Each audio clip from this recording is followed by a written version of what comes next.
Alright, I'm back with a video. I have this Schwinn. This is a 230 recumbent bike, and the resistance has kind of gone away.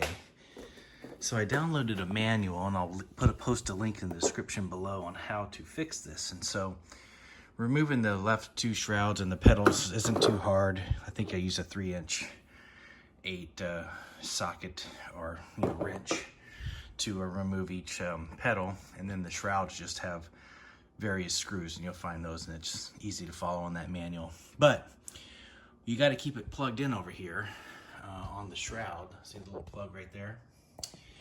And then you're going to come over here and you're going to adjust this magnet. So this is the magnet right here, okay? It's not plugged in right now, so I can touch this. But this needs to be closer to this wheel here. And if it's not moving, this motor could be out, and so that might need to be replaced. But the manual suggests that we do this adjustment first. And so on page 18 of this manual, you would wrap this magnet in cardboard and then turn the power on and adjust to the highest level, then turn the power off. And then you'll need to move this unit over so that this magnet is very close, only about 1/8 of an inch away from the wheel. And then turn the power back on after you've tightened up everything. And we're gonna see if that works, because right now I have no resistance, and so this is the cheapest route so far.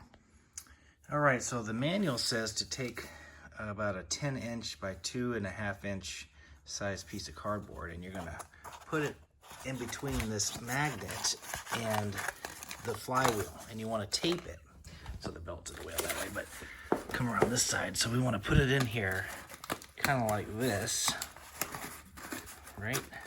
And then I'm going to tape it, and then what's going to happen is that I'll put the power back on and adjust the resistance to the highest level, and then this should move against there, and then you turn it off, and then you can adjust this thing over here with the hex nuts, these little hex nuts right here, moving it forward so that it's at the highest level. It's at that point. Then when you turn the power back on, it should release.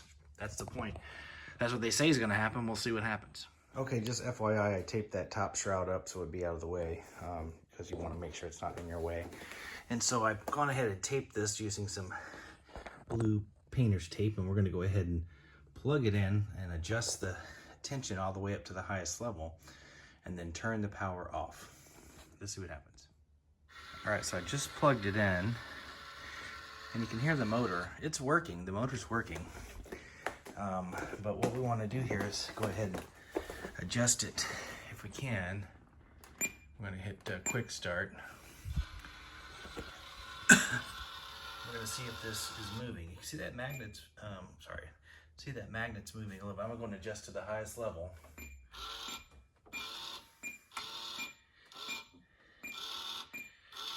Highest level as it goes.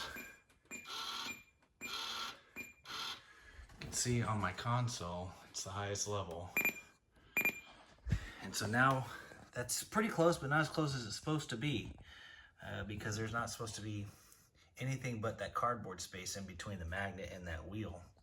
And you can see there's some gap there. So we're going to turn it off, and then we're going to adjust that little motor down there with the hex nuts and remove them, like I mentioned before. We're going to bring that closer. So go ahead and unplug the power. I had it plugged in still. And it's going to stay in that space. And then I'll go ahead and move that forward to adjust, since it's already kind of memorized that it's the highest resistance level, which it's obviously not because there's too much of a gap there. See that gap? We don't want that. We want it only to be the size of the cardboard. So let's go ahead and adjust that motor. All right, I don't know if you can tell, but I've adjusted that. Those hex screws are 5/16 nut, by the way. So 5/16.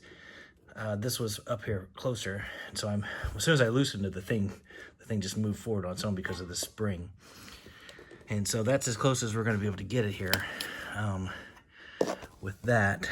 And we'll go ahead and follow the instructions, which is to take the cardboard off, plug it back in, and see what happens. Okay, I just did a workout, a little sweaty.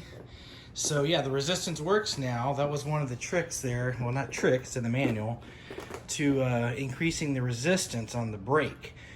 You know, it's just a resistance. It's not really a brake on a recumbent bike, but that's what they call it. So if you're having that issue, that's certainly a way of doing it, how I showed you. Again, you can check the manual that I'll put in the link below on how to problem solve other issues, but I didn't need a new little machine or whatever it's called, so I just had to make sure the resistance was up to par there, and it's much better now. So I hope that helps you out, and if you have any questions, please comment below. Thanks.